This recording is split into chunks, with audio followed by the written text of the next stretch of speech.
শরতের আকাশ ছেয়ে যাওয়া কাশফুল আর পালপাড়ার ব্যস্ততায় জানান দিচ্ছে দুর্গা পূজার আর বেশি দেরি নেই। তাই মোংলায় শারদীয় দুর্গা পূজা উপলক্ষে মণ্ডপে মণ্ডপে পুরোদমে চলছে প্রতিমা তৈরির কাজ। ব্যস্ত সময় পার করছেন প্রতিমা তৈরির কারিগর ও আয়োজক সহ ভক্তরা।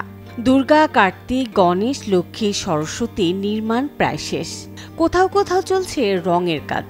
সার্বজনীন এই পূজা শান্তিপূর্ণ ও নিরাপদভাবে উদযাপন করতে প্রশাসনের পাশাপাশি ভক্তবৃন্দেরও সহযোগিতা চান আয়োজকরা। আমাদের আসন্ন যে দুর্গাপুজো আমরা ব্যাপক প্রস্তুতি নিয়েছি। আমাদের ভলেন্টিয়ার এবং আইন শৃঙ্খলা বাহিনী ছাড়াও আমরা এবার 35টা মন্দিরে সিসি ক্যামেরার আওতায় আনতেছি, যাতে কোনো বিশৃঙ্খলা না হয়। 28 তারিখে মায়ের বোধন ষষ্ঠী পূজার মাধ্যমে এটা শুরু হচ্ছে। অত্যন্ত ধর্মীয় সম্প্রীতির একটা জায়গা। এখানে ইতিপূর্বে কখনো কোনো রকম অপ্রীতিকর ঘটনার খবর বা ঘটনা মোংলাতে ঘটে নাই। আমরা আশাবাদী এবারও ঘটবে না। এবার মোংলা উপজেলায় 25টি মণ্ডপে পূজা অনুষ্ঠিত হবে। এই উৎসবকে ঘিরে সাধারণ পুলিশের পাশাপাশি থাকবে সাদা পোশাকের গোয়েন্দা পুলিশও।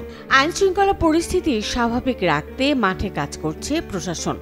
আমরা পূজাতে যথেষ্ট নিরাপত্তা ব্যবস্থা রেখেছি। ইউনিফর্মধারী পুলিশ থাকবে এবং সাদা পোশাকেও আমাদের গোয়েন্দা বাহিনী কাজ করবে। পাশাপাশি এখানে অন্যান্য আইন শৃঙ্খলা বাহিনী, র্যাব, আনসার, তারপরে আমাদের কোস্টগার্ড, নেভি এরাও আমাদেরকে সহযোগিতা করবে। আগামী 21 সেপ্টেম্বর মহলার মধ্য দিয়ে আনুষ্ঠানিকতা শুরু হবে এবারের শারদীয় দুর্গা উৎসবের। Desk report, channel 24।